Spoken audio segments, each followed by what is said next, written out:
नमस्कार, आप देख रहे हैं स्टार न्यूज प्लस और मैं हूं आपके साथ डॉली बाबरे।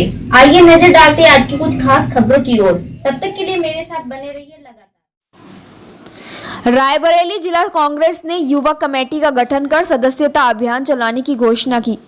रायबरेली जिला कांग्रेस तिलक भवन में आज एक प्रेस वार्ता के दौरान युवा कांग्रेस कमेटी संगठन में 1 महीने की सदस्यता अभियान को लेकर एक यूथ कांग्रेस जिला अध्यक्ष वीरेंद्र यादव ने घोषणा की है। इस अभियान को पूरी तरह से जिले में चलाने की बात कही है। उन्होंने कहा कि इस सदस्यता अभियान में पूरे जिले में 1 लाख के ऊपर युवाओं को जोड़ने का काम हम कर लेंगे। यूथ जिला अध्यक्ष ने बताया कि इस सदस्यता अभियान में युवा कांग्रेस की सदस्यता के लिए 18 वर्ष से 36 वर्ष की आयु सीमा निर्धारित की गई है। इन सभी लोगों को जोड़ने का काम हम लोग करेंगे। उत्तर प्रदेश के रायबरेली से यूपी हेड राखी शर्मा की रिपोर्ट। सुशील पासी, प्रदेश महासचिव उत्तर प्रदेश कांग्रेस के बेटी और कांग्रेस का प्रदेश प्रवक्ता। उत्तर प्रदेश में जंगल राज है, लगातार कानून की धज्जियां उड़ाई जा रही हैं और योगी सरकार में जिस तरीके से दलितों और पिछड़ों, किसान और मजदूरों की जमीनों पर कब्जा किया जा रहा है और उनकी हत्या की जा रही है और लगातार से इस सरकार जो है संरक्षण दे रही है दबंगों का। जनपद कौशाम्बी में मोहिद्दीनपुर गांव में जिस तरह से सोते हुए 3 दलितों की गोली मारकर हत्या कर दी गई, जिसमें एक महिला गर्भवती है। और आज पूरे उत्तर प्रदेश में जो बाबा जी का बुलडोजर है वो आज दिखाई नहीं पड़ रहा है, क्योंकि बाबा जी का जो बुलडोजर है वो जाति और धर्म को देख करके चलाया जा रहा है। और मैं इस सरकार से कहना चाहता हूं कि कांग्रेस के सरकार में जमींदारी विनाश अधिनियम के तहत जो श्रीमती इंदिरा गांधी के जमाने में जमीन की खेती देने का काम दलितों को किया गया था, आज ये उत्तर प्रदेश की गुंडा राज सरकार उनको जमीन से बेदखल करने के लिए साजिश करती है और अपने गुंडों के सब सहारे उनकी हत्या कर रही है। कौशाम्बी की घटना जितनी दर्दनाक है कि पूरे उत्तर प्रदेश का दलित जिस तरीके से अनुसूचित जाति के उपजाति पासी बिरादरी के 3 दलितों की गोली मारकर हत्या की गई और सोते वक्त हत्या की गई है, पूरे उत्तर प्रदेश का दलित कांग्रेस के नेतृत्व में सड़कों पर आने के लिए मजबूर होगा। और हम योगी की सरकार से कह देना चाहते हैं, आपका ये ढोंग राज और ये जो है 5 किलो राशन के भूखे नहीं है ये दलित, ये अपने जमीन पर अपनी खेती और अधिकार के लिए जीते हैं। और आपने जिस तरीके से अपने गुंडों के बलबूते इन दलितों को सोते हुए गोली मारकर हत्या करवाई है, अगर सरकार ने 24 घंटे के अंदर उन अपराधियों को नहीं पकड़ा तो पूरे उत्तर प्रदेश का जितना भी अनुसूचित जाति का बेटी बेटा है वो अपने अधिकार की रक्षा करने के लिए कांग्रेस के नेतृत्व में सड़कों पर उतरने के लिए मजबूर होगा।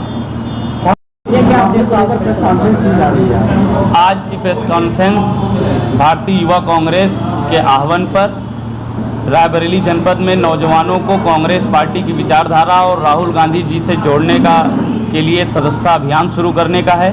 ये सदस्यता अभियान 15 सितंबर से 15 अक्टूबर के तक चलाया जाएगा। इसमें 18 वर्ष की आयु से लेकर 36 वर्ष की आयु तक नौजवानों को कांग्रेस पार्टी से जोड़ने का काम होगा। और क्योंकि आज के समय में सबसे ज़्यादा अगर कोई परेशान है तो वो नौजवान है। इस भाजपा की सरकार ने पिछले 9 साल में अगर किसी के साथ सबसे ज़्यादा शोषण हुआ है तो वो नौजवानों के साथ हुआ है। उनको रोज़गार की जो उनका हक है रोज़गार, वो ये सरकार देने से बच रही है। तो उन्हीं की लड़ाई के लिए, नौजवानों के सम्मान और अधिकार की लड़ाई के लिए युवा कांग्रेस रायबरेली में 1 महीने का सदस्यता अभियान चलाएगी। कितने सदस्यता बनाने? हम सब लोग ब्लॉक स्तर पर जाएंगे और सभी ब्लॉक स्तरों पर चौपाल लगाकर नौजवानों को अपनी विचारधारा और राहुल जी से की बातों को बताते हुए ज़्यादा से ज़्यादा संख्या में लोगों को जोड़कर इस देश को और इस लोकतंत्र को बचाने का काम करेंगे। पार्टी की तरफ से कोई मानक दिया गया? कोई मानक नहीं है। जितना हम ज़्यादा से ज़्यादा नौजवानों को पार्टी से जोड़ पाएंगे वो इस देश के लिए अच्छा होगा। क्या कहेंगे आप? भारतीय जनता पार्टी हिंदुस्तान में एक ऐसी पार्टी है, न दलितों के लिए करती है, न पिछड़ों के लिए, न अगले के लिए, न किसी के लिए। ये लूटपाट करने के लिए आई है। इस देश में जितनी भारतीय जनता पार्टी ने आजादी के बाद संस्थागत लूट की है, देश में किसी सरकार ने नहीं की है। अब ये सरकार भ्रष्टाचार नहीं करती है, ये लूट करती है, नए प्रकार की डकैती डालती है, सरकारी खजाने की लूट करती है, अपनी फर्जी कंपनियों को बना करके सरकारी पैसे को पहले कंपनियों में देती है और कंपनी के माध्यम से अपने भारतीय जनता पार्टी के नेताओं को ये सरकारी खजाना लुटवाने का काम करती है। ये दलितों और पिछड़ों की छोड़िए, ये न भारत के किसी भी नागरिक पर विश्वास नहीं करते हैं और इनका एक गैंग है और वो भारतीय जनता पार्टी का गैंग है। इसका काम है जमीनों पर कब्जा करना, सरकारी धन की लूट कर लेना, सरकारी जमीनों पर कब्जा कर लेना और गरीब कमजोर को डरा के धमका करके उनको कब्जा कर लेना।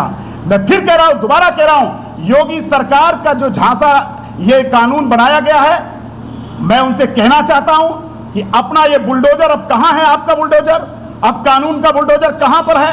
और इसके पहले जब सरकार में हत्या होती थी तो सरकार का आदमी जाता था, आज 24 घंटे से ऊपर हो रहा है।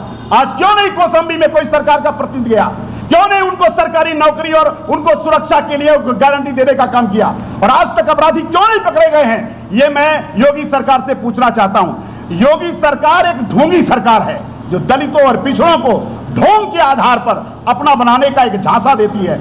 इसको समझ गए हैं और अभी आपने देखा कि घोसी के जब उपचुनाव हुआ है तो तमाम झांसा दिया गया है, लेकिन उत्तर प्रदेश के दलितों और पिछड़ों ने उनको करारा जवाब दिया है और आने वाले लोकसभा के चुनाव में इतनी करारी चोट यह अनुसूचित जाति और पिछड़ी जाति, दलित और आदिवासी देंगे कि इसका जवाब हम चुनाव में 2024 में देंगे। लेकिन हम फिर कह रहे हैं आपके माध्यम से, विशेषकर मीडिया के माध्यम से, कि कौशाम्बी में जो हत्या हुई है ये इतनी निर्मम हत्या है कि पूरे उत्तर प्रदेश का अनुसूचित जाति, आदिवासी, कांग्रेसी कार्यकर्ता आज आक्रोशित है और गोली मारकर सोते हुए हत्या की गई है। एक गर्भवती महिला को गोली मार दी गई है। इससे बड़ी दर्दनाक घटना नहीं हो सकती है और कानून की राज की पोल खुल गई है। इसलिए योगी सरकार का हम बुलडोजर की तलाश कर रहे हैं, या फिर वो बुलडोजर कब चलेगा, अपराधियों पर कब चलेगा, या फिर ये बुलडोजर जो है वो जाति और धर्म को देख करके